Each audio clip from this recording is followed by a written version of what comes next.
This is the WGBH Forum Network.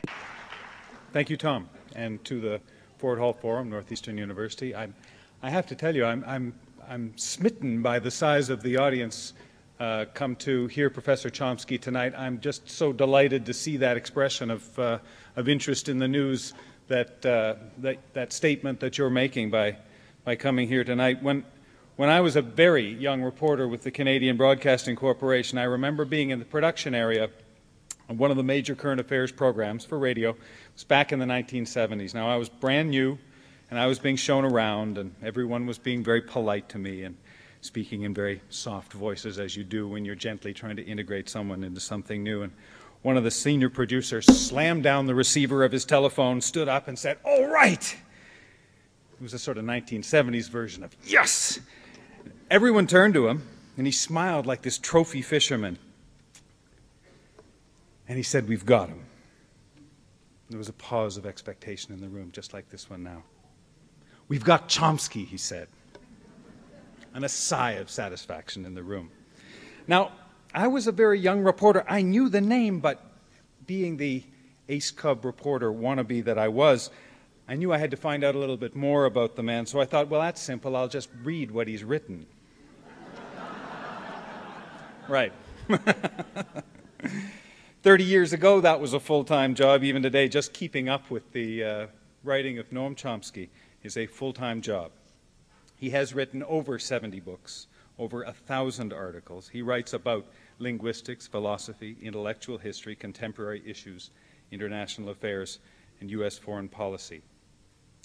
Mr. Chomsky was born in Philadelphia. His undergraduate and graduate years were spent at the University of Pennsylvania, where he received his Ph.D. in linguistics in 1955. While he was a junior fellow at Harvard, he completed his doctoral dissertation entitled Transformational Analysis. It later formed part of a more extensive work called The Logical Structure of Linguistic Theory. Noam Chomsky joined the Massachusetts Institute of Technology in 1955, and in 1961 was appointed full professor in the Department of Linguistics and Philosophy. From 66 to 76, he held the Ferrari P. Ward Professorship of Modern Languages and Linguistics. In 1976, he was appointed Institute Professor, a position he holds today. In the spring of 1969, he delivered the John Locke Lectures at Oxford. In January 70, the Bertrand Russell Memorial Lecture at Cambridge University. In 72, the Nehru Memorial Lecture in New Delhi. In fact, we were just exchanging remarks behind the curtain here about a trip that he just completed in India.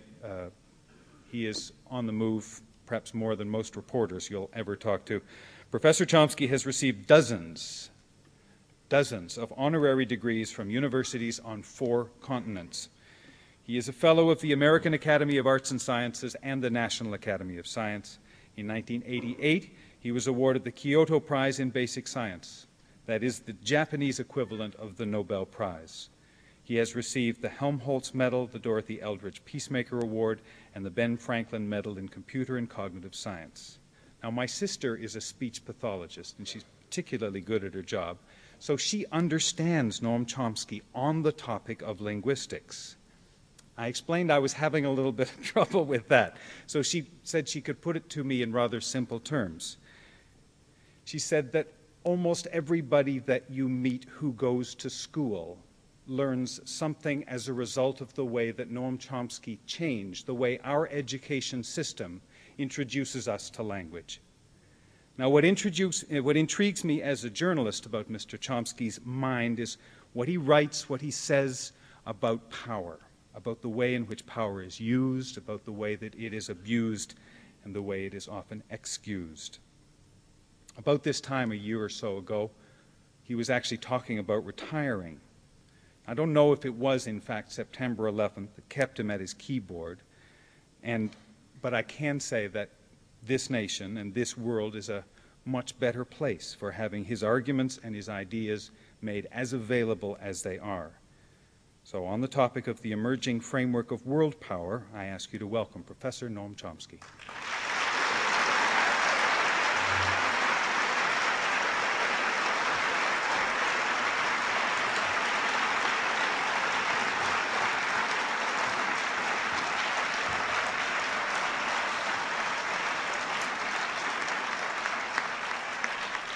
Thank you. It's widely held that the post-September 11th world will never be the same. And there's no doubt that that 9/11 was an event of historic importance. However, it's less clear how it's going to affect the emerging framework of world power. Personally, I'm rather skeptical. I suspect that we may discover down the road that it has established more firmly tendencies that are already underway and are rather deep-rooted.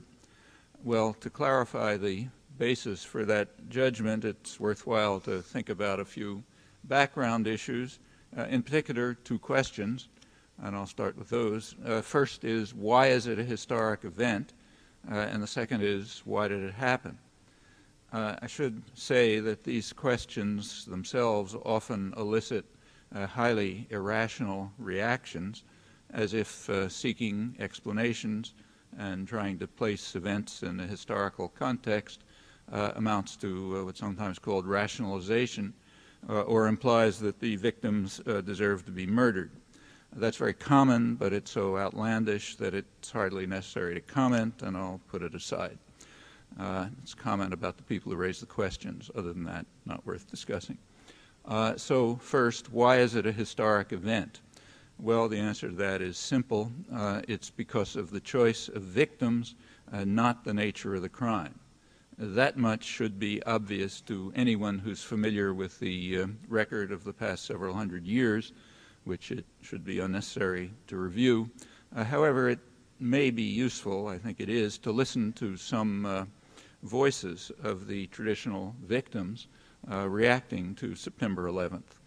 So take, say, Latin America, particularly important to us. Our shadow's been cast there very heavily for a long time. September 11th atrocities were very harshly condemned, as they were virtually everywhere, but quite often with a recollection of their own suffering.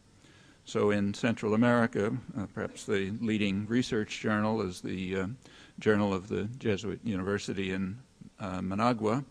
They described the events of, they said the events of September 11th could be described as Armageddon, but added that we have suffered our own Armageddon in slow motion, referring to the atrocities of the 1980s, which was an international terrorist attack condemned by the World Court, as you know, and it would have been condemned by the Security Council if the United States hadn't vetoed it.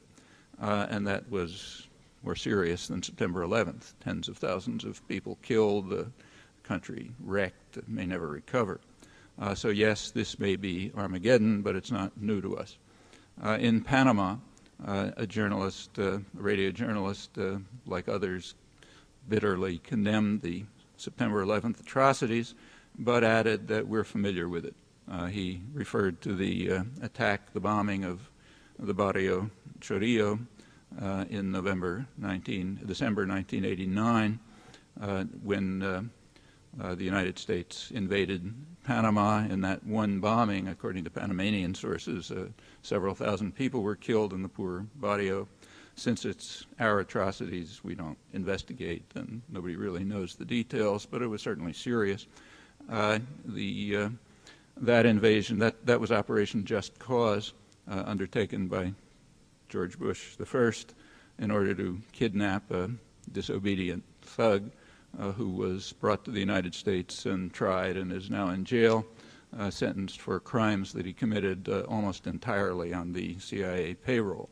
Well, they remember that.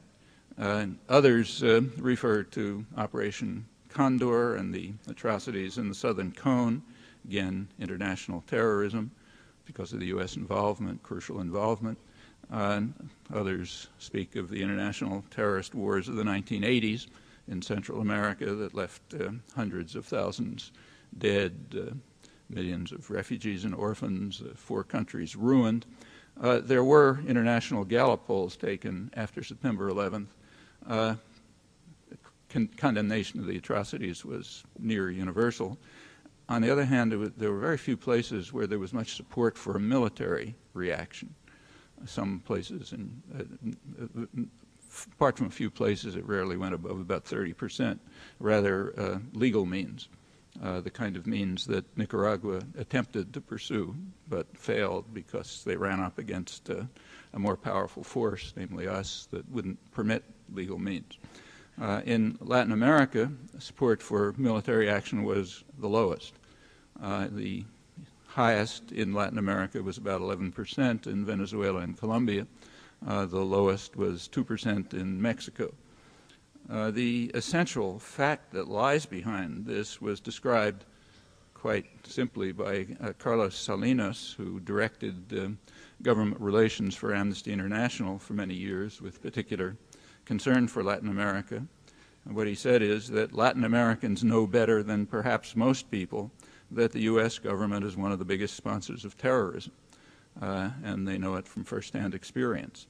Of course, it doesn't follow that innocent Americans should be slaughtered by terrorist gangsters, nor did anyone suggest that, but neither should other people, and the facts are not forgotten elsewhere. Well, let's move to another part of the world where happens it just was a few weeks ago, Diyarbakir in southeastern Turkey. This is the sort of unofficial capital of the Turkish Kurds. That's 10 or 15 million people. They have suffered horrendous atrocities in recent years, some of the worst atrocities of the 1990s. Several million refugees, tens of thousands of people killed, hundreds, thousands actually of towns and villages destroyed, much of the countryside razed in Diyarbakir. There's nobody knows how many, but maybe hundreds of thousands of refugees in the region right nearby outside the city walls, and living essentially in a dungeon, huge dungeon under terrific repression. Where did that come from? Well, it came from us. We paid for it. If you take a look at arms transfers to Turkey, Turkey was a major ally, of course, strategically placed in the Cold War and near the Middle East, so it always got heavy flow of U.S. arms. It shot up, however, as soon as the counterinsurgency operation against the Kurds began in the mid-'80s, remained high, escalated in the 90s, more or less as atrocities escalated, peaked in 1997. In the single year of 1997, Turkey got more arms than in the entire Cold War period up to the counterinsurgency combined. In fact, Turkey ended up being the biggest recipient of U.S. arms in the world outside of Israel and Egypt, not for Cold War reasons, as long after the Cold War, not for reasons having to do with the Middle East, but in order to slaughter and repress its domestic Kurdish population.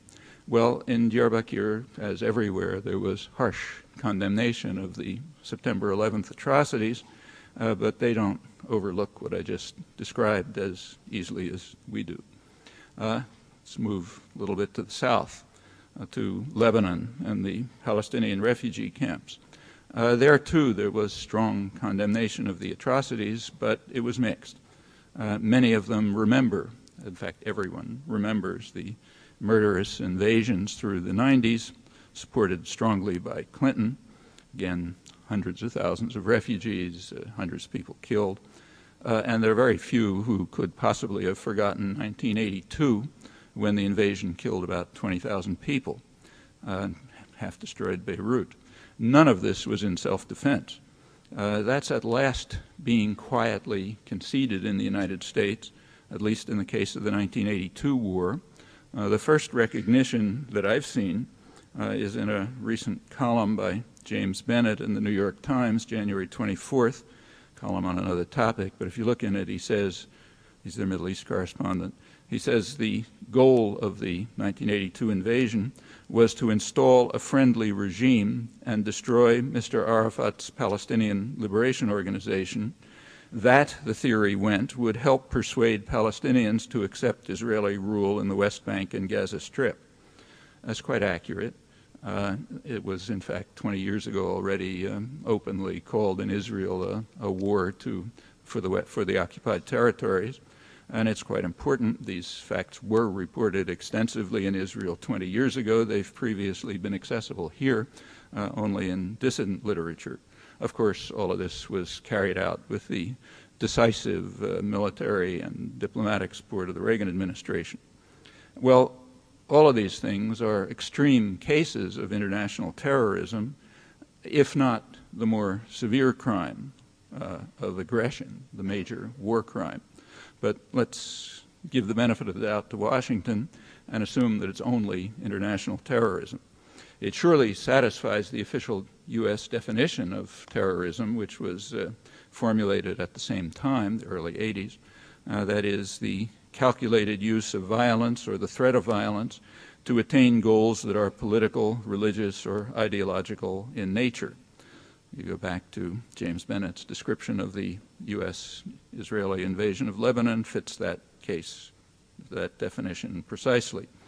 Furthermore, by far the most extreme acts of terrorism, international terrorism, in the region in those years, the 1980s, were either U.S.-initiated or U.S.-backed, and that included the peak year of international terrorism, 1985. It was picked as the peak story of the year. These facts are misrepresented here in a most astonishing and revealing way. I'll come back to it if you like, but the facts are quite clear. You may recall that President Reagan's special envoy to the Middle East, who was more or less in charge of all of this, was a gentleman named Donald Rumsfeld, who's now running the military component of the current war on terror. Reagan's ambassador to Honduras, who supervised the international terrorist operations for which the United States was condemned by the World Court, is John Negroponte, who's now running the diplomatic component of the current war on terror at the United Nations. This is hardly ancient history. It bears rather directly on the current phase of the war on terror that was declared by the Reagan administration 20 years ago when it took office, with much the same rhetoric as today, and the same personnel, and was conducted in ways that may easily be forgotten here, but are not forgotten by the victims. You can do a little research project to see how well they're remembered here by just seeing how often any of this is brought up in the reams and reams of paper that have been devoted to the war on terror since September 11th. And that's an interesting insight into ourselves, the most important topic. We can learn more about the current phase of the redeclared war on terror by considering how the current international terrorist atrocities are regarded right now. Not ancient history like the 80s, but the current ones. Well, in fact, there is a lot of scholarly literature now on terrorism, big topic, and in it there is some reference to the 1980s. So if you take a look at, say, the journal Current History in December, good journal devoted to terrorism, they discuss, scholarly articles, mention the 80s as an era of state-sponsored terrorism in which the United States played a proactive role against terrorism, meaning international terrorism sponsored and run by the United States is a proactive role against terrorism. Orwell would have appreciated that. In Turkey, in April 2000, the State Department issued its annual report on international terrorism, and it singled out Turkey for, I'm quoting, for its positive experiences in countering terror. It also picked out Algeria for its positive experiences, one of the worst terrorist states in the world, and the third one that had positive experiences was Spain, not as bad as those two, but hardly very pretty either. So they had positive experiences in countering terror by carrying out some of the worst terrorist atrocities of the mid and late 1990s with crucial U.S. support. That was reported on the front. It was the lead story in the New York Times, reported by Judith Miller, who's their specialist on these topics, with no comment about what it meant. In the current scholarly literature, our war on terror, I'm quoting, has no better friend and ally than Turkey, thanks to the capabilities of its armed forces demonstrated in its anti-terror campaign. Okay, if Milosevic were an ally, he would not be standing before an internal court for facing war crimes trials. Rather, he'd be praised for the success of his anti-terror campaigns, and he would be chosen to lead new ones, much like Suharto was one of the great killers and torturers of the late 20th century. He was praised in the mainstream as a moderate who's at heart benign as the blood was flowing, and he was hailed as our kind of guy by the Clinton administration shortly before he was overthrown by popular rebellion. Actually, the U.S. ambassador in Pakistan is using the same words for Pakistan's dictator today. Turkey is grateful for U.S. support, for the support that you and I gave, decisive support, for its campaign of murderous state terror, as incidentally it was called accurately by Turkey's Minister of Human Rights and by very courageous Turkish intellectuals, among them a prominent sociologist who spent much of his life in prison for recording the facts. He actually rejected an award from the Fund for Free Expression here because of U.S. support for Turkey's murderous state terror. In gratitude for Clinton's enormous contributions to massive international terrorism, Prime Minister Ecevit was the first to offer troops to fight the war on terror in Afghanistan. And now Turkey has just been selected to serve as the force to protect Kabul from terrorism funded by Washington. There are others, too, who happily enlist on the war on terror. So no one's more enthusiastic than the Russians, who are eager to have U.S. support for their own monstrous crimes in Chechnya, or the brutal dictator of Uzbekistan, who's also our kind of guy right now. Well, again, Orwell would have been open-mouthed in astonishment as all of this proceeds, evoking little comment. But if we want to break convention and have a look at what we're doing, we can learn a lot about the war on terror and more generally about the effects of September 11th on policy. Well, let's move to today's headlines right now. So take Israel. Sharon is a man of peace, as the president just described him, despite an impressive record of terrorist atrocities, includes large-scale massacres of defenseless civilians back in the early 1950s, brutal expulsion of thousands of Bedouins 20 years later under the labor government, destroying their lands, mosques, cemeteries, driving them into the desert to clear northeast Sinai for Jewish settlement, the background for the 1973 war, and including, of course, the 1982 war fought in Lebanon, killing 20,000 people, in order to secure Israeli control over the occupied territories, and other atrocities, all of them international terrorism, because they rely crucially on U.S. support since the 1970s. And the last few weeks, horrible as they are nothing all that new. I personally saw similar things firsthand in the West Bank during the first Intifada, 1988. In this attack, the most ferocious and destructive weapons that destroyed the Jenin refugee camp and the ancient Kasbah, the old city in Nablus, in ways reminiscent of the Taliban, if you look closely. The most ferocious weapons were U.S. helicopters, supplied in the full knowledge that they're going to be used for those purposes. There's no doubt about it. It's a pretty ugly story. It bears retelling. It involves Clinton and the U.S. media, including ours right here. I'll come back to it if you like. Furthermore, the U.S. government remains active right now in enhancing terror there, I'm borrowing the president's words. So in last December, the Security Council debated a resolution calling for the implementation of the Mitchell Plan and the dispatch of international monitors to oversee the reduction of violence. That's the most effective means, as is generally recognized. Such efforts are routinely blocked by Washington. Again, this was vetoed on December 14th. That particular veto happened to be taking place during a 21-day period of calm. That means that only one Israeli soldier was killed, along with 21 Palestinians, including 11 children, and 16 incursions into areas under Palestinian control.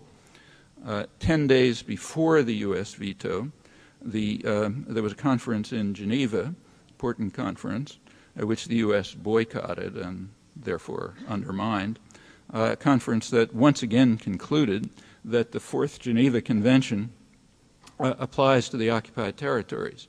That entails that virtually everything that the United States and Israel do there is a grave breach of the Geneva Conventions, meaning a war crime of unusual severity, grave breach under U.S. law. The conference, which included the European Union, even Britain went along, specifically declared that the U.S.-funded Israeli settlements are illegal, and it condemned, I'm quoting it now, it condemned the practice of willful killing, torture, unlawful deportation, willful depriving of the rights of fair and regular trial, extensive destruction and appropriation of property, carried out unlawfully and wantonly. They're not talking about the last couple of weeks. This is December 5th. The United States is a high contracting party of the Geneva Conventions, and therefore it is obligated by solemn treaty to prosecute those who were responsible for such crimes, including the U.S. leadership, going back 30 years. The United States has not officially withdrawn its recognition of the applicability of the Geneva Conventions to the occupied territories, nor has it withdrawn its official censure of Israeli violations as the occupying power. I'm quoting George Bush the first, when he was UN ambassador. In October, and that remains official policy. In October 2000, the Security Council reaffirmed the consensus on this matter. It called on Israel, I'm quoting, called on Israel, the occupying power, to abide scrupulously by its legal obligations under the Fourth Geneva Convention.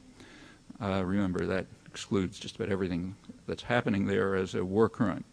The vote was 14-0. It means it becomes international law. The 0 is because of one abstention. Clinton abstained, presumably not wanting to veto one of the core principles of international humanitarian law, particularly in the light of the circumstances in which it was enacted in 1949 in order to criminalize formally the atrocities of the Nazis in occupied territories. Well, all of this is another significant contribution to enhancing terror, all the more so because it's scarcely reported. The Geneva Conference, in fact, wasn't reported, and very quickly consigned to the memory hole, which is already amply furnished with our own quickly forgotten crimes. None of this, however, is forgotten by the victims. Yes, September 11th was a horrifying atrocity. Unfortunately, it's not new. What's new is the direction in which the guns are pointing. For the first time in the history of Europe and its offshoots, that is us, they were the victims, not the perpetrators of horrifying crimes of this nature. And that's a historic event. Why was it carried out? Second question. Well, here we have to make a distinction between two groups. One is the actual perpetrators. I assume, as everyone else does, that it's either Al-Qaeda or something very like them. And why they did it is there's no one who knows that, the answer to that any better than the CIA, which recruited them, armed them, trained them, directed them to cause maximal harm to the Russians, not to help the Afghans, which would have been a legitimate objective. The same special forces that are chasing them around in Tora Bora a few years earlier were training them to carry out terrorist atrocities. And they did. They carried out, during the 80s, they carried out terrorist acts within Russia, which were pretty serious, almost led to a Russia-Pakistan war at one point. That all ended in 1989 when the Russians withdrew. They didn't stop their terrorism against the Russians because they love Russians, they hate them, but rather because they had achieved their objective, which was clear and explicit. The objective was to drive the infidels out of the Muslim lands so that they could initiate their own reign of terror, as they immediately did. In 1990, they turned against the United States for essentially the same reasons. From their point of view, the United States is occupying Saudi Arabia, even much more significant than occupying Afghanistan for them. Their own terrorist record goes back 20 years to the time when the CIA and British intelligence and its allies organized and trained them. In 1993, they made their first attempt to blow up the World Trade Center. Actually, they had much more ambitious plans. I'm sure you know there was a Dutch government inquiry into the Srebrenica atrocities. It was just released last week. From it, we learned that at the same time that they were trying to blow up the World Trade Center, U.S. C-130s were flying radical Islamist mujahideen from Afghanistan to the Balkans, also Iranian-backed Hezbollah fighters, and also a huge flow of arms going through Croatia, which took a substantial cut. They were there to support the U.S. side in the Balkan wars, while Israel, Ukraine, and Greece were arming the other side, which explains why unexploded mortar bombs landing in Sarajevo sometimes had Hebrew markings, quoting a British political scientist reviewing the report that was published last week by the Dutch government. Well, why are radical Islamists attacking the United States while continuing to work as its agents? I think there's every reason to take them at their word on their answers to this, as the scholarly literature does, and I suppose the world's intelligence agencies as well, roughly what I just said. So that's the perpetrators. But then there's another very relevant population, a population in which bin Laden's horrendous words have a certain resonance. For example, the moneyed Muslims, as they were called by the Wall Street Journal, when it surveyed the attitudes of wealthy Muslims on September 14th, right after, a couple days after the World Trade Center bombing. That means they were interviewing in the Middle East bankers, lawyers, other professionals, managers of multinationals, some of whom described bin Laden as, in their words, the conscience of Islam, even though they despise him and they fear him. They fear him for good reasons. They know that they are his primary targets. They're very strongly supportive of U.S. policies in general, but very bitter about the U.S. role in the region. And they state their reasons. The Wall Street Journal, to its credit, reported them accurately. Namely, the U.S. supports corrupt and repressive regimes that undermine democracy and development. And then there are particular policies, such as the support for the harsh and brutal Israeli military occupation, now in its 35th year, actions that devastate Iraqi civilian society while strengthening Saddam Hussein and others. Nobody surveyed opinions in the slums and rural villages, but if they had, they'd find similar reactions, but harsher ones, because unlike the moneyed Muslims, the people there don't understand why the wealth of the region should be drained to the West and to local collaborators rather than being used for the domestic population. Well, these attitudes, which are not exactly secret, provide some of the answers to George Bush's plaintive question, why do they hate us? And those who want to add some historical depth can easily do so. You can look back at the declassified internal record. So say back to 1958, which was a crucial year in U.S. foreign policy. In that year, and the records are declassified, in that year there were three major crises in the world.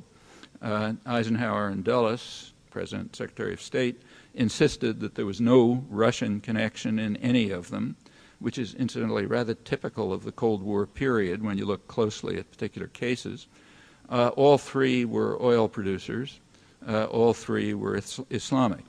Indonesia, North Africa, Middle East. But they were secular Islam in the three cases. In the Middle East, Eisenhower pointed out to his staff that, I'm quoting him, "The problem is that we have a campaign of hatred against us, not by the governments, but by the people." Why? Why? This is 45 years ago, not after September 11th.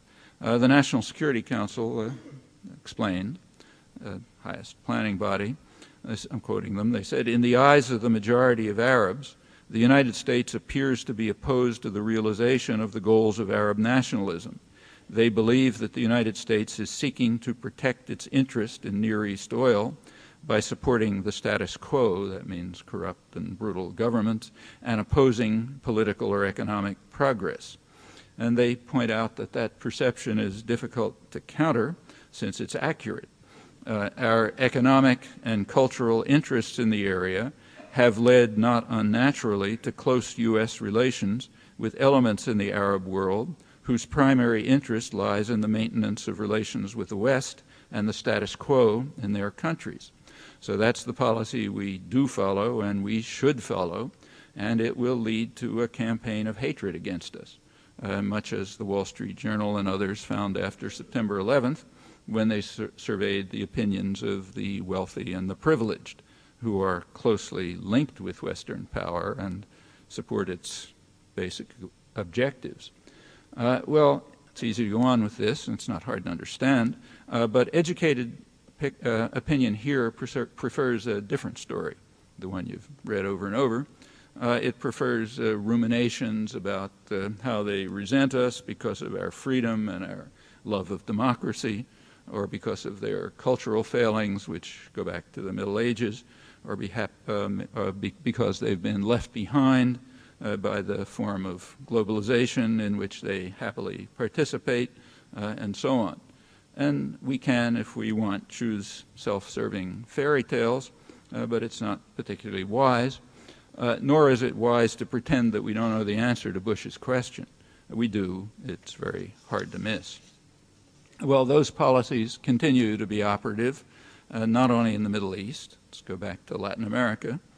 Here the policies are similar, and they are just as natural, to quote the National Security Council, as in the Middle East. And they're also deeply rooted. Not a great surprise to Latin Americans or to people here who want to understand our own country, for example, by looking at the rich declassified record of internal planning. For example, you can look back to a hemispheric conference in 1945, which laid out the framework for subsequent U.S.-Latin American relations. In that conference in Mexico, the United States instituted what was called the Economic Charter of the Americas. And its goal was, I'm quoting the State Department now, its goal was to counter the philosophy of the new nationalism that was sweeping Latin America. It's a dangerous doctrine which embraces policies designed to bring about a broader distribution of wealth and to raise the standard of living of the masses, and holds that the first beneficiaries of the development of a country's resources should be the people of that country, quoting the State Department. And of course, that's a serious misunderstanding. The first beneficiaries of a country's resources must be U.S. investors. We have to protect our resources, as George Kennan put it, top State Department planner. He was referring to the material and human resources that by accident lie elsewhere but are ours. And as he made clear and explicit, violence may be the only way. You may recall that Kennan was at the dovish extreme of the planning spectrum.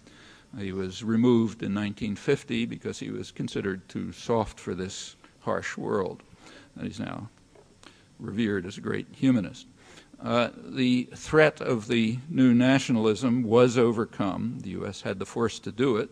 One of the consequences was described by the World Bank just a few years ago. They pointed out that the region has the most unequal income distribution in the world, and there will be chaos unless governments act aggressively against poverty, which is appalling in its depth and scale. And that situation is expected to become worse. Last year, the U.S. intelligence community, with the assistance of academic specialists and people from the business world, published their projection for the next 15 years. Their projection is that what they call globalization will proceed on course, leading to a widening economic divide and greater financial volatility.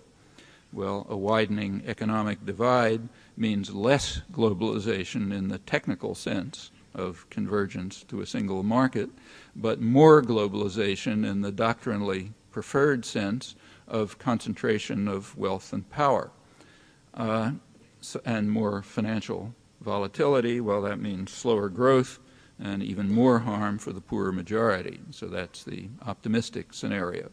These predictions were a few months before September 11th. There's no indication that these tendencies of the emerging world framework of world order, there's no indication that they're going to change, except in one respect. They're likely to become more pronounced, with consequences as grave as those that the World Bank predicts. And they're very deeply rooted. They're not the kind of policies that change easily. You can get some further insight into the likely effects of September 11th by looking back a few years to the preceding moment when it was widely argued that there would be a crucial turning point in world affairs, namely the end of the Cold War. That was definitively over by November 1989 with the fall of the Berlin Wall. So what do we learn from that historic break? Well, I think if you look back now with 12 years, 13 years experience, we discover primarily continuity. Some tactical modifications, lots of new pretexts for old policies, but basically the same policies, the ones I've just outlined, which are indeed natural, just as the National Security Council recognized, deeply rooted in our institutions, and therefore persistent. So let's take October '89, right before the fall of the wall. A national security directive on the Middle East recommended continued support for our friend Saddam Hussein, called for the use of military force where necessary and appropriate to defend our vital interests against the Soviet Union or any other regional power. Not Iraq, notice. A couple of weeks later, the Berlin Wall fell. A few months later, in March 1990, George Bush, #1, sent the annual message to Congress on the Pentagon budget. Same as previous years, we need a huge Pentagon budget, but now the pretexts were changed. So we still needed a huge intervention force directed at the Middle East, where, I'm quoting, the threats to our interests could not be laid at the Kremlin's door. That's contrary to the preceding October and all the years before. In fact, the threats were exactly the same as they had always been, namely indigenous nationalism, just as in 1958, when it was internally conceded that there were no Russians, or in Latin America or Southeast Asia or Africa, in fact, if you look closely, consistently. So the policies therefore continue, but now it's not in defense against the Russians because they're not there anymore. Other policies remain intact as well. In March 1990, we still needed the enormous military system, not to deter the Russians, but in defense against the technological sophistication of third world powers. And it's necessary to maintain what they call the defense industrial base. It's a euphemism for high-tech industry. As before, the Pentagon system has to remain in order to provide a cover for the dynamic state sector of the economy that serves to socialize risk and cost while privatizing profit, and it shields concentrated private power from market discipline. It's a leading factor in economic development and in the creation of the so-called new economy, and it also has to be extended without substantial change. Same after September 11th, but just intensified. Well, back to 1990, military tactics did change.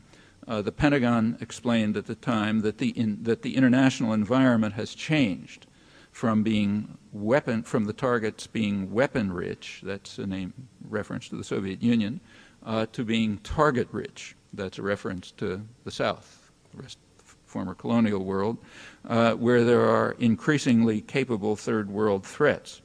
It's the Joint Chief of Staff at March 1990, quite in conformity with the public message to Congress. Targets are now going to include nations capable of developing weapons of mass destruction. Well, who are they? Any nation is capable of developing weapons of mass destruction if it has some laboratories, a little bit of industry, some infrastructure, so that's just about everyone. The South is to be specifically targeted, as indeed was true, had been true throughout the whole Cold War period, but now new options are available because the deterrent is gone, so we can do it more openly and with fewer devious means. Nuclear weapons remain the centerpiece of U.S. strategy, but now enhanced to include what are called mini-nukes, which are tailored for use against rogue elements. And these change now and then. So in 1988, shortly before, Nelson Mandela's African National Congress was designated officially as one of the more notorious terrorist organizations in the world, while South Africa was a valued ally, having killed only 1.5 million people in the surrounding areas, forget South Africa itself, just in the Reagan years. That was part of the war against international terrorism, which is now redeclared by the same people. A few years later, that calculation changed, and the recent past goes right down the memory hole, teaching us absolutely nothing. Returning to post-Cold War planning, Clinton's Strategic Command recommended that nuclear weapons should be used, when needed, in what they called preemptive reaction. Leave it to you to figure that one out. But even if they're not used, they cast a shadow over any crisis or conflict, so they must be available and visible to adversaries. The U.S. must also move on to placing offensive weapons in space. It's in violation of the Outer Space Treaty of 1967, which has so far been observed, and at the UN it's been reaffirmed in the last few years, the U.S. and Israel abstaining. It's being reaffirmed because everybody knows the U.S. is planning to violate it, and for good reasons, which are clearly explained in Clinton-era documents of the Space Command. They point out that in the past, navies were created in order to protect commercial interests and investments. And space is the next frontier, and we are powerful enough to monopolize it. War planners, furthermore, accept the same projections as the intelligence community. They also anticipate a growing gap between what they call the haves and the have-nots as the preferred style of globalization proceeds. Therefore, it follows that we need enormous destructive power in space on hair-trigger alert in order to control the unruly have-nots who are going to be extending with globalization. Well, these Clinton-era documents go on to give quite a chilling analysis of the intended future. They're actually not very different from the recently leaked nuclear posture review of the Bush administration, which created a considerable stir when it was leaked to military analyst William Arkin a couple of weeks ago and published. The difference in reaction raises a number of questions, but I'll put that aside and keep to the main point, which is that the basic policies remain stable through two recent critical moments, the collapse of the Soviet Union and September 11th. The primary effect of the redeclared war on terror has been to provide the United States with a major military base in Central Asia for the first time. That puts the U.S. in a strong position to dominate the energy resources of Central Asia, but also, and I think more important, it complements the intervention system that's aimed at the far richer Gulf oil reserves that goes from Guam to the Azores, but the closest nearby base up until now was the island of Diego Garcia in the Indian Ocean, from which the population was expelled. The British courts have since accepted their plea, it's British Island, their plea that they have a right to return, but there's a higher authority which overturns that decision. The next target in the war on terror is supposed to be Iraq. According to Bush and Blair and Clinton administration officials and others, we cannot tolerate Saddam Hussein because he is so evil that he committed the ultimate crime. He even used chemical weapons against his own people. Those charges are completely accurate. They're missing only three little words, namely, with our support, which continued without any change for years after the ultimate atrocity. He's also charged with seeking to develop weapons of mass destruction, which I presume is probably true. But that charge also omits a slight fact, namely that the U.S. and Britain continued to provide him with the means to develop weapons of mass destruction well after his worst crimes, when he was a far greater danger than he is now. All of that means straight out that we can't possibly take these official pretexts seriously, and anyone who even repeats them is just saying, I'm a servant of power and a total hypocrite. But there are more obvious reasons. There are reasons. I mean, there are reasons and obvious reasons to overthrow the old friend and trading partner of George Bush I. Namely, he's sitting on the largest oil reserves in the Middle East after Saudi Arabia. And one way or another, the United States is likely to try to regain control over them, and the post-September 11th circumstances may do provide a window of opportunity. However, the project faces several problems. The most fundamental one, I think, is trying to find an acceptable successor regime. And that's not simple. The successor regime has to meet some conditions. It cannot allow any democratic tendencies, because if it does, the Shiite majority might influence policy towards accommodation with Iran, and the U.S. doesn't want that.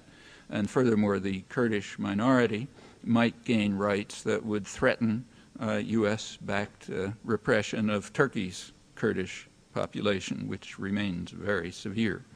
That issue is not a new one. It rose in April 1991, right after the Gulf War. At that time, a Shiite rebellion took place in the South, which might have overthrown the monster, but the Bush administration intervened. It refused to allow rebelling Iraqi generals access to captured equipment, and it authorized Saddam to use military helicopters and other armed means to drown the rebellion in blood. Later, Stormin Norman, who was in charge, claimed that he'd been snookered by the devious Saddam. He hadn't realized that when he authorized him to use air power, he would actually use it. The basic problem at that time was explained by Thomas Friedman, who was then chief diplomatic correspondent of the New York Times, so he's articulating State Department concerns. He pointed out that the best of all worlds for the United States would be an iron-fisted Iraqi military junta ruling Iraq just as Saddam did, much to the pleasure of U.S. allies Saudi Arabia and Turkey, and of course the boss in Washington. But since clones couldn't be found, the U.S. was stuck with second best, namely Saddam himself. Well, that problem still remains.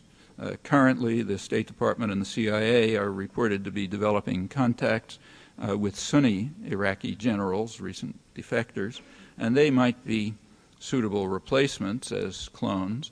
But here there are some problems too. The favorite, General Khazraji, who's Saddam's former chief of staff, he may not be able to make it to a planned meeting in Washington in a couple of weeks because he's under investigation in Denmark for war crimes, charged with participation in the gassing of the Kurds at Halabja, so some difficulties.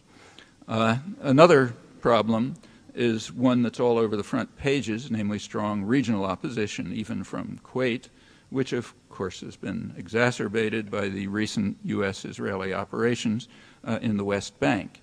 And they are joint operations. That's well understood in the region, even if a different story is preferred here. The story preferred here is that the United States is an honest broker trying to deal with two naughty children, One of them is a man of peace, Ariel Sharon, who sometimes gets out of control, and the other is the evil Palestinians who refuse to renounce terror. And to maintain this pose, which is close to 100%, it's necessary to overlook a few small facts, namely that one of the adversaries is the leading military power in the region, in fact, one of the most powerful in the world, fully supported by the global superpower. The other is a weak, defenseless population that the U.S.-Israeli alliance has ruled with considerable violence and brutality for 35 years, meanwhile rejecting every effort at diplomatic settlement while they proceed to integrate the territories within Israel in gross violation of international law, war crimes, severe, grave breaches of the Geneva Conventions. And all that continues. I already mentioned Washington's renewed steps last December to bar the obvious measures to reduce violence, and it takes considerable discipline not to see what seems obvious to commentators elsewhere, particularly in the Middle East, namely that Powell's mission was very carefully crafted to ensure that the man of peace would have time to complete his terrorist operations in the newly occupied Palestinian cities. Now, it's true that the president insisted that he must withdraw without delay, but Powell was quick to explain in a press conference right away that the words "without delay" mean as soon as possible. It kind of recalls Clinton's deliberations on what "is" means, which you may remember. The man of peace is not asked to renounce terror, and of course the master in Washington. Rather, it's the adversary who's imprisoned by Israeli tanks, unable to flush his toilet. He has to renounce terrorism in terms acceptable to the master, even though everyone understands that those statements are completely meaningless, have no effect whatsoever. Why? Well, the story's familiar. Again, it's useful to look back a bit. Powell, who's the administration's good guy, is following the model of Secretary of State George Shultz, who was the official moderate back then in the Reagan years. This was at a time when the United States was becoming an object of international ridicule in the late 80s because of its unwillingness to hear that the PLO was calling for negotiations and political settlement with increasing intensity, while the United States and its Israeli ally were refusing on the alleged grounds that the PLO had not renounced terrorism, unlike, say, the United States and Israel, which can't carry out terrorism by definition. In his memoirs, Shultz recalls all this with pleasure. He describes how he informed the President Reagan, that Arafat had said unk, and kol, but he hadn't yet said uncle with sufficient humility to be acceptable to Massa. The purpose is humiliation and degradation, not of Arafat specifically, but of the Palestinians as a whole, for whom he's a national symbol, and they have to be taught that they cannot lift their heads in standard Israeli parlance.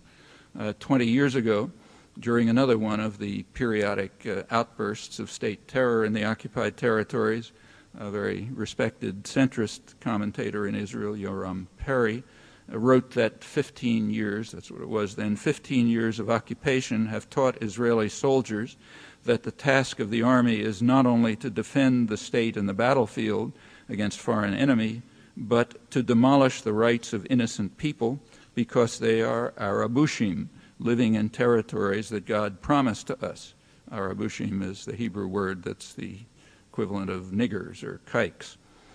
He and others were horrified not only by the vicious brutality, but also by the techniques of humiliation.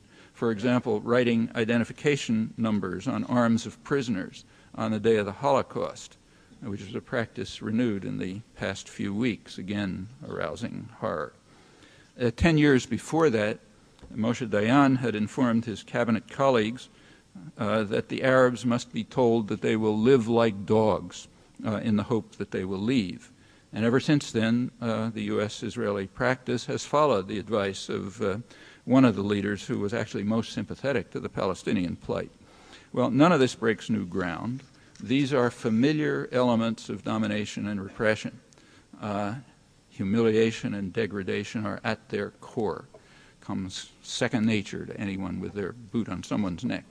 It's well known to anyone who's studied the history of imperialism and conquest, and it's not at all surprising that the United States and Israel should now be infuriated by their loss of a monopoly of violence and terror, though by virtue of their power they remain well in the lead.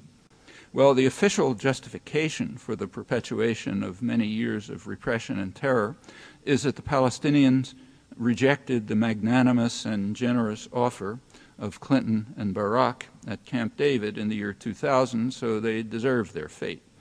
And there's a simple way to evaluate that claim, very simple. Have a look at a map. Okay. Unfortunately, it's a difficult task to carry out because none were published, which is interesting. It's not that it's hard to publish map. You want to know if the offer was magnanimous? Take a look at the map. That'll tell you. It's easy enough. I mean, they were published in Israel, in the Israeli press. They were published in marginal publications here. And unless there's something to conceal, they would have appeared regularly on the front pages here, along with the chorus of self-praise about our magnanimity. And a look at the maps reveals very quickly why they did not appear. It is true that the Clinton-Barak offers registered some progress. At the time of the negotiations, Palestinians in the West Bank were confined to over 200 isolated cantons, and the magnanimous offer reduced it to 4. Therefore, it approached from below, remember, it approached from below the moral level of South Africa in the depths of apartheid 40 years ago when the first Bantustans were established. Bush and Powell have regressed even below that. They are offering no more than a vision of what South Africa actually implemented 40 years ago.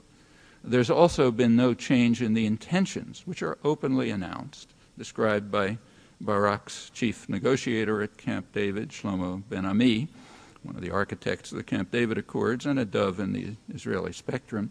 He explained, just before joining the government in 1998, he explained the intention of the Oslo process, namely to create a neo-colonial dependency for the Palestinians in the occupied territories with permanent dependence on Israel, meaning the U.S.-Israel alliance, so Bantustans.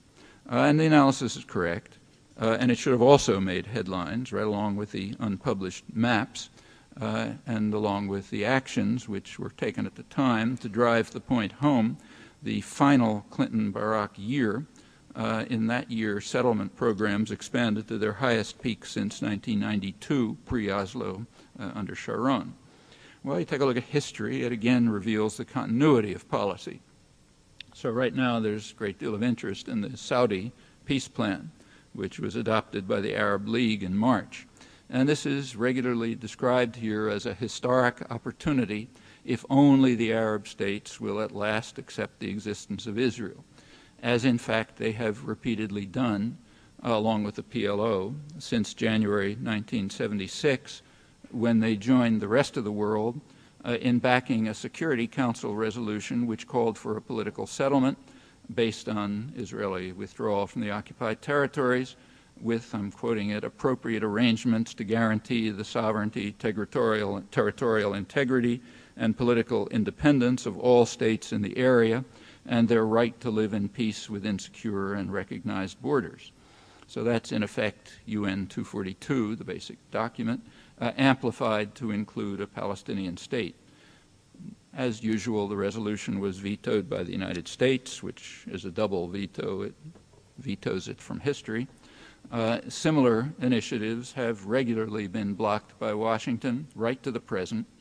A majority of Americans also support the political settlement that is now reiterated in the Saudi plan, but unless they undertake a research project, Americans cannot know that the primary barrier to the diplomatic settlement that they support happens to be the Washington-Israel alliance, as it's been for 25 years, actually longer if we look closely.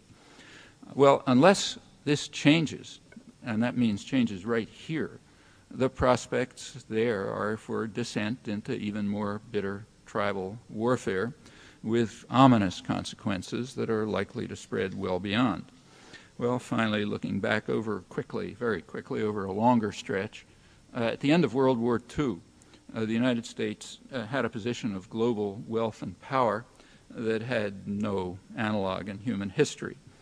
With the reconstruction of other industrial societies, the U.S. share of global wealth declined from about half after the Second World War to about a quarter by the 1970s.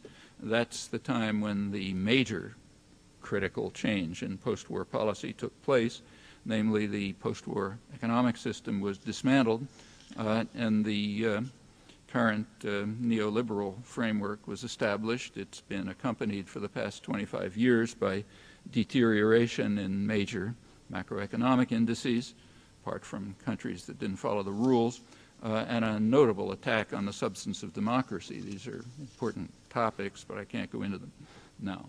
Well, by the 1970, the world had become economically tripolar with roughly comparable centers in North America, Europe, and East Asia, but it was militarily bipolar, the U.S. and Russia, and each of the superpowers imposed constraints on the other. And the Cold War conflicts, which were, of course, violent and destructive, were within the domains of the superpowers. With the collapse of the Soviet Union, the world became unipolar militarily, remaining tripolar economically as it is now.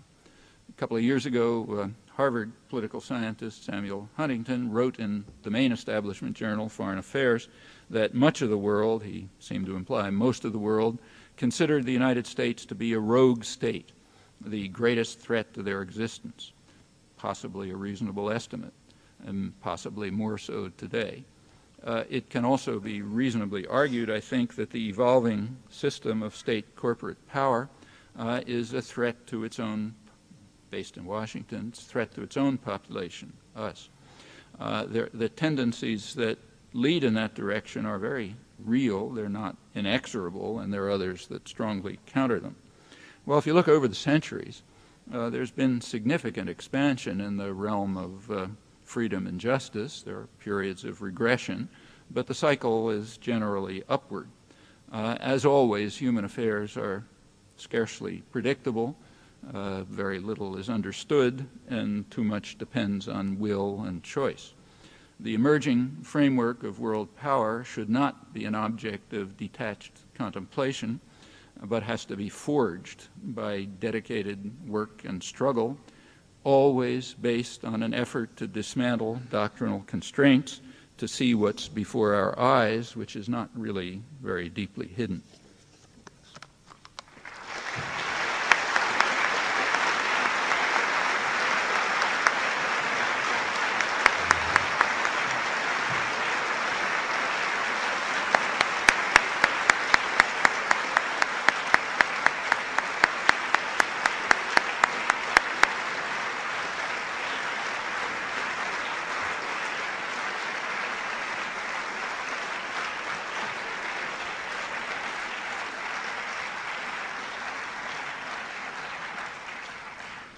Thank you, Professor. Never really gets to the point, always talks around the subject. You notice that? We have just a short period of time for questions. We have two microphones here, and given the hour, I'll ask if you have a question, to be brief, to get to the point. I think we should probably just, I had a couple of questions I wanted to ask, but I get to do that every day. So why don't I give you guys an opportunity, starting down here. Hi. Could you talk about the U.S. participation in the recent coup against the Venezuelan president, including U.S. participation in the coup against the Venezuelan president? Including the active involvement of Otto Reich and Elliot Abrams back from the Reagan years, and also about the removal of the Brazilian ambassador to the Organization Against the Proliferation of Chemical Weapons. Let's take one, if we can. Okay. I couldn't hear most of it. As far as Venezuela is concerned, I mean, I don't know any more than you do, just what was in the newspapers. Everyone was expecting, for years, everybody's been expecting a military coup in Venezuela, kind of like the coup in Chile. The only question is when. That there have been plans for it, I don't think we can seriously doubt. When the military coup took place, it was immediately welcomed in Washington. All the and in the editorials and everywhere else, a wonderful thing. However, something very surprising happened. There was an upsurge. There was a popular upsurge, and the generals and the president they'd imposed had to back off. Meanwhile, the Latin American countries had condemned the coup. I think Canada went along with the United States, if I'm not mistaken. But the Latin American countries went along, opposed the coup on grounds that it was unconstitutional and an attack on democracy. They don't like Chavez, but they were in favor of democracy. However, the northern democracies, and certainly the United States, and I think Canada, thought that the overthrow of democracy was just fine. And then when it was restored, they were kind of embarrassed. And then comes the cover-up, in which you read that the United States was secretly telling the generals, this is not nice and you have to follow constitutional procedures, but so secretly that you can't find any record of it. Well, you can make of that what you like. The U.S. is embarrassed by its open opposition to democracy in comparison with Latin America, and it has to cover up, and there'll be a cover-up. But my suspicion, like everyone else's, is there'll be another coup. Unless Chavez is really tamed, unless he's willing to follow U.S. orders. Okay, over here. Hi, Professor Chomsky, Oren Weinrip. Two questions, and I'm actually more interested in the second if you choose to answer only one. The first raises just the issue of, I did take a look at the maps. I'm sympathetic to most of what you say, but I'm just curious. I read a long analysis by Shlomo Ben-Ami of the talks, and it seems that by the point they reached Taba, there was, with exchange of territories and something between 97% to 100% with compensation on the table. And Ben-Ami's complaint there was that Arafat refused to come back with a counter-proposal. Well, there's one problem with it. Yeah, I read the same things. First of all, remember that Taba is 6 months after Camp David. Mm-hmm. It was January 2001. It was informal discussions. And what happened to the Taba, we can talk about what the Taba agreements were, and we know a lot about them because there's a report by the European observer, Moratinos, approved by both sides, which describes in detail what they were talking about, so I can go into that if you like. But it's kind of academic because they were called off not by Arafat, but by Barak. Okay, Barak called them off. Okay, so there were informal meetings in Taba, which did make some progress beyond Camp David, but if you take a look, the major issues were still there. You're Israeli? My mother is. Okay, but you know this business, the country and that sort of thing. Okay, well, the main issue was what happens to that big salient east of Jerusalem that breaks the West Bank into two and includes the city of Ma'ale Adumim, which was established by primarily the Labor Party and Clinton in order to bisect the West Bank. And they were still divided over that, one of several issues. And the exchanges of territory were meaningless. It was pieces of the desert. However, I agree with the point. I mean, there was progress in the informal meetings in Taba, though there were huge problems, and they might have gotten somewhere if Barak hadn't called them off. Okay, and would you forgive me if I move to another microphone? There are a number of people, and I'm not sure that we'll even get to the people who've taken the time to line up. Thanks. All right. Hi. Consistent with U.S. foreign policy, there seems to be a two-faced policy in regards to China.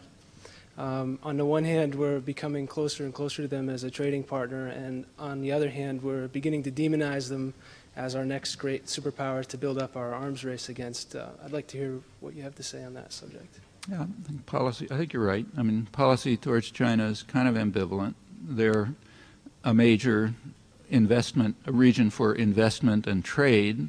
As China moves into the World Trade Organization, the West hopes that it's going to subordinate itself to Western investors, kind of like Mexico, which would be a huge boon to U.S. agricultural exporters to financial institutions which expect to take over the Chinese direction of the Chinese economy. This is probably going to wipe out about a couple 100 million Chinese peasants. Nobody knows what will happen to them. So there are those. That's the upside. On the other hand, the downside is that they remain a nationalist country, which, with their own concerns and might pursue their own objectives, they're not going to invade anybody, but it's a powerful force that might be part of an independent Asia.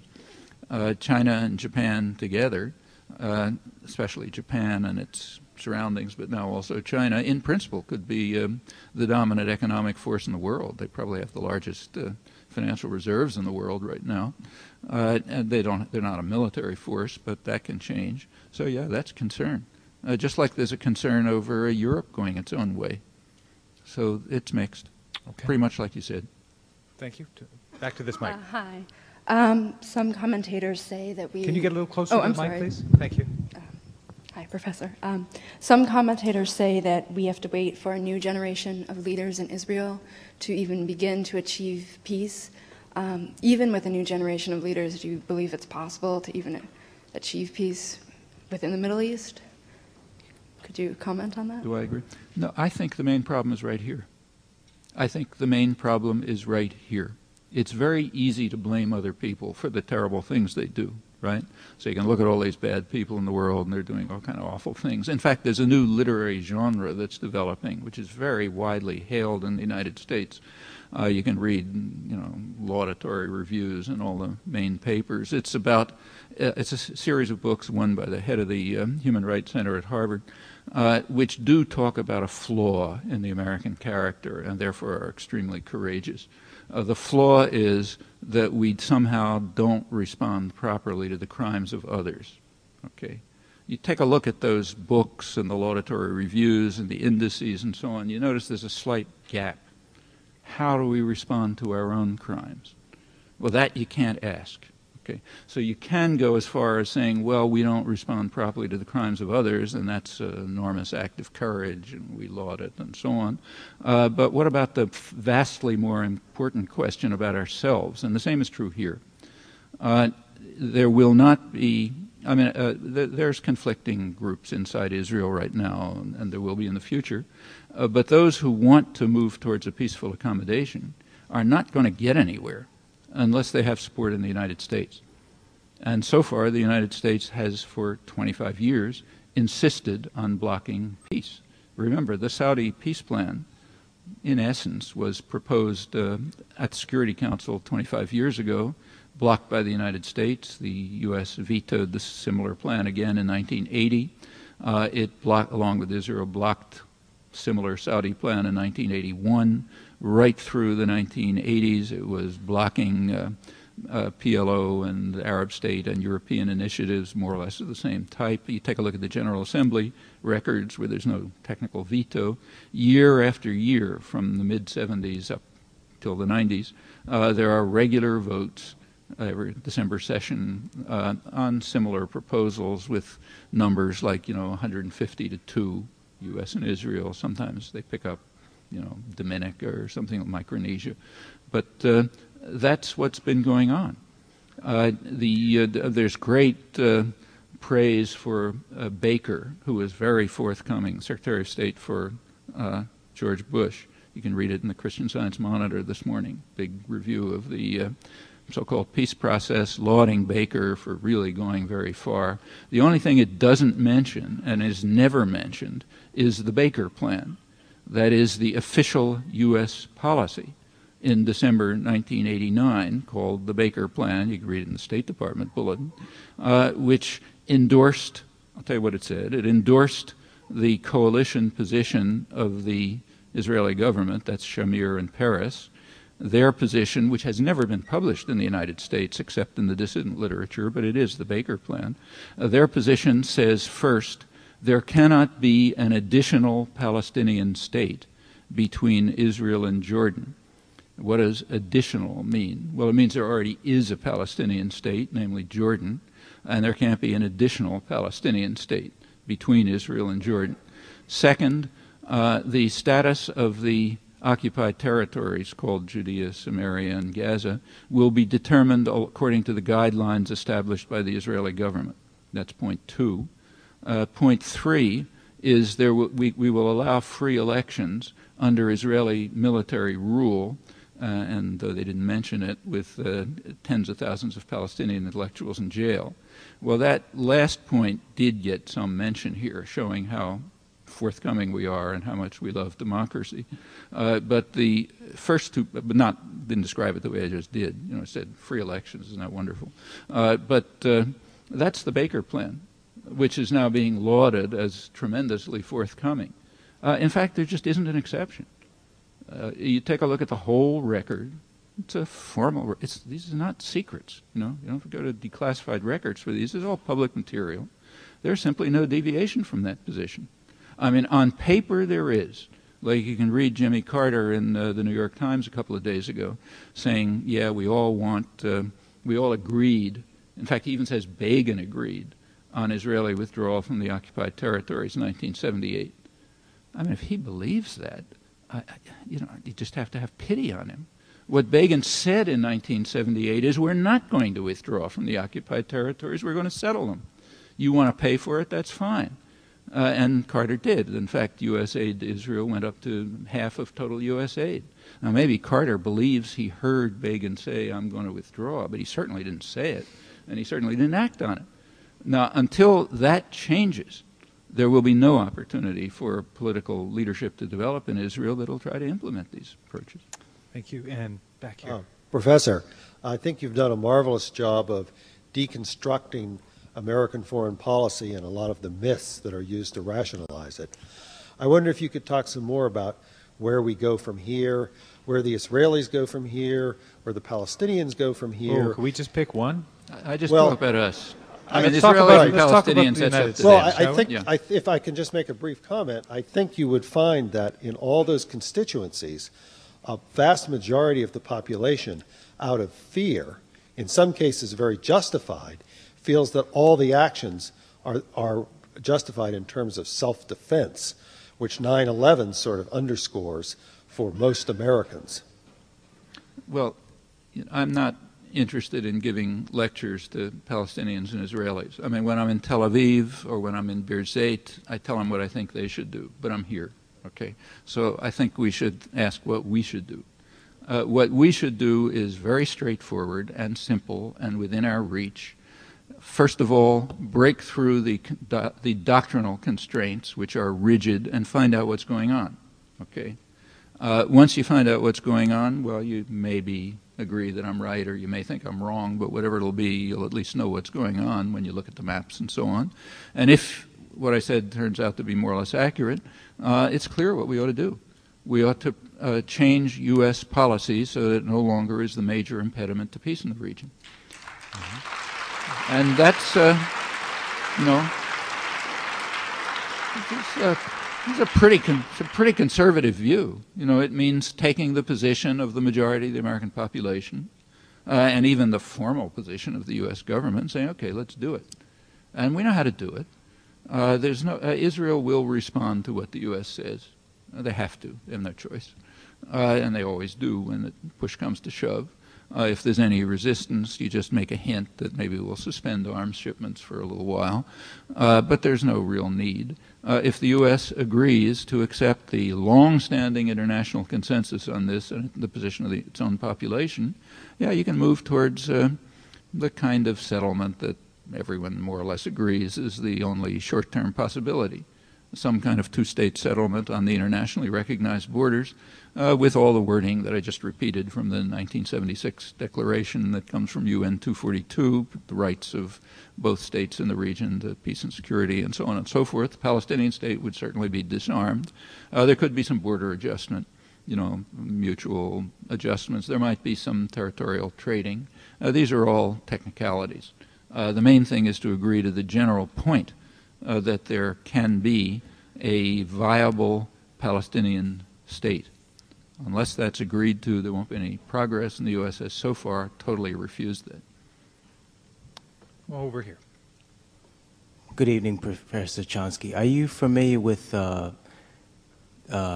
House of Representative Cynthia McKinney, Democrat from Georgia, her allegations that certain segments of government knew in advance about the terrorist bombing and that the Bush family in particular were in cahoots with a so-called bin Laden construction company? Well, Cynthia McKinney's a great person, and I'm glad she's in Congress. She didn't actually make those allegations the way I read it. She raised some questions, and I think myself the questions are off the wall. You know, I don't think there's any conceivable possibility that this was known in advance by U.S. intelligence. However, the second part is not even dubious. The Bush family and those around them were certainly involved with the bin Laden family in all kind of projects. In fact, Dick Cheney, a lot of his money comes from dealings through various, intricate offshore groups and so on, dealings that get Iranian and Iraqi oil to the United States. And yeah, the family, there's all kinds of intricate involvements there, which would quickly be discovered if anybody looked for them. On the other hand, that's separate from the allegations about involvement in the, say, World Trade Center bombing. That just doesn't make any sense, in my opinion. Over here, microphone number 1. National IDs are in the works. Medical history is open to anyone, especially law enforcement, without your signature and knowledge. Censorship, cameras everywhere, a shadow government, Cheney in hiding, and now last Friday, a standing armed military at the ready on U.S. soil illegally against our Constitution, according to Jim Lear of the PBS NewsHour. Now, my question is this. What will it be used against? Will it be U.S. citizens? And just exactly why do we need a standing armed military on our soil? And also, how do we as citizens of the United States fight despotism? I know our vote is important, but what if our vote is compromised as in Florida? I see the above list headed toward despotism. How do we as a people depose the despot? Let's take the first part of the question. I'm much less alarmed about any of that, to tell you the truth. I think, first of all, about the last election, yes, there were Florida shenanigans and so on, but the fact of the matter is that a much bigger factor in the Florida vote than all of the shenanigans was the fact that under Clinton and Gore, so many black males had been put in jail and disenfranchised that alone swung the vote. Would have easily swung the vote to the Democrats. And I tend to agree with the large majority of the American population that this is not a big issue. Florida vote has been a huge issue among intellectuals, very interested in it. Lots of articles about, this, that, and the other thing that went wrong. And they've been kind of intrigued that it's been commented on that most of the population seems to think it's a bore. And I basically agree with them. The problem with the election was not that. It was other things. I mean, the major issues that concern the population never even came up in the election.